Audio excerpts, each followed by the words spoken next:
Assalamualaikum warahmatullahi wabarakatuh, saudaraku seiman. Di sekitar lingkungan kita, banyak sekali ritual yang harus dilakukan ketika akan memiliki momongan. Salah satu ritual yang dilakukan oleh sebagian masyarakat ketika jabang bayi baru dilahirkan, yaitu menguburkan ari-ari si bayi. Lalu, bagaimana hukum menguburkan ari-ari bayi yang baru lahir dalam pandangan Islam? Bagi sebagian masyarakat Pulau Jawa, ada sebuah kepercayaan yang berkembang. Jika ari-ari bayi tersebut tidak dikuburkan, maka sesuatu yang buruk akan terjadi pada si bayi. Seperti diketahui, ketika akan menguburkan ari-ari bayi menurut tradisi sebagian orang, maka si ari-ari itu dimasukkan ke dalam kuali kecil yang terbuat dari tanah liat. Ari-ari harus dibungkus dengan kain putih dan disertakan bunga setaman. Ketika akan dikuburkan, maka harus diiringi dengan doa, baru kemudian dikuburkan pada lubang yang sudah disiapkan. Masih menurut tradisi, apabila bayi yang dilahirkan berjenis kelamin laki-laki, maka ari-ari harus dikuburkan di sebelah kanan pintu halaman rumah. Sedangkan untuk bayi perempuan, ari-arinya harus dikuburkan di sebelah kiri pintu rumah.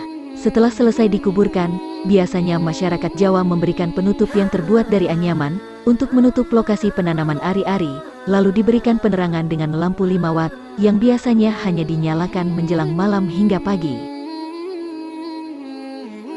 Dalam ajaran Islam, menanam ari-ari atau menguburkannya merupakan sunnah.